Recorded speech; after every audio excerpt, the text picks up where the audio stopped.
dari Prodi PG PAUD. Di sini saya akan menjelaskan mengenai materi tentang ragam bahasa.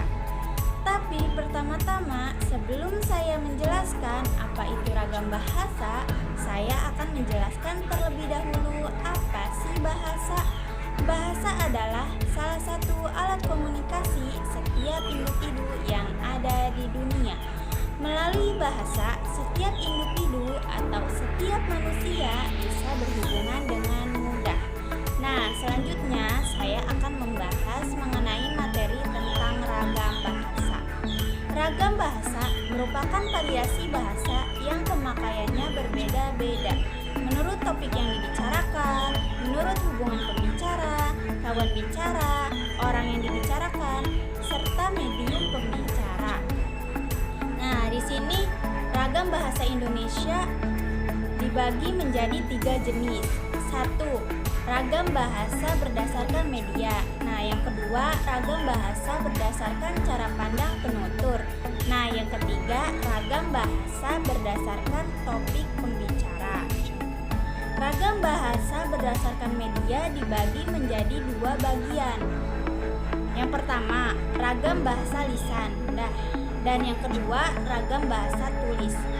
Pengertian ragam bahasa lisan adalah ragam bahasa yang diujarkan oleh pemakai bahasa. Nah, sedangkan ragam bahasa tulis adalah ragam bahasa yang ditulis atau yang dicetak. Contohnya, majalah, koran, dan karya ilmiah. Nah, di sini ragam bahasa lisan mempunyai ciri-ciri. Ciri-ciri yang pertama, memerlukan kehadiran orang lain. Nah, yang kedua, ada terikat ruang dan waktu. Nah, yang ketiga, dipengaruhi oleh intonasi suara. Di sini juga ragam tulis mempunyai ciri-ciri. Yang pertama, tidak memerlukan orang lain. Nah, yang kedua, tidak terikat ruang dan waktu. Nah, yang ketiga, tidak dipengaruhi oleh intonasi suara.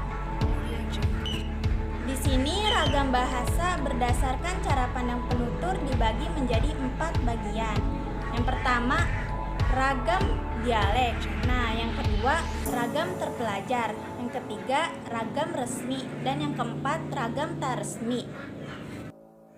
Nah, yang terakhir, ragam bahasa berdasarkan topik pembicara. 1. Ragam hukum. Contoh ragam hukum di sini adalah dia dihukum karena tindak pidana. Nah, yang kedua, ragam bisnis. Contoh ragam bisnis adalah setiap pembelian di atas nilai tertentu akan diberikan diskon. Nah, yang ketiga, ragam sastra. Dan keempat, ragam psikologi. Sekian video yang saya buat dan terima kasih untuk Ibu dosen, Ibu Wening Rahayu MPD untuk membimbing saya membuat video ini, dan terima kasih untuk teman-teman yang sudah menonton video ini. Semoga bermanfaat. Kurang lebihnya saya mohon maaf. Wassalamualaikum.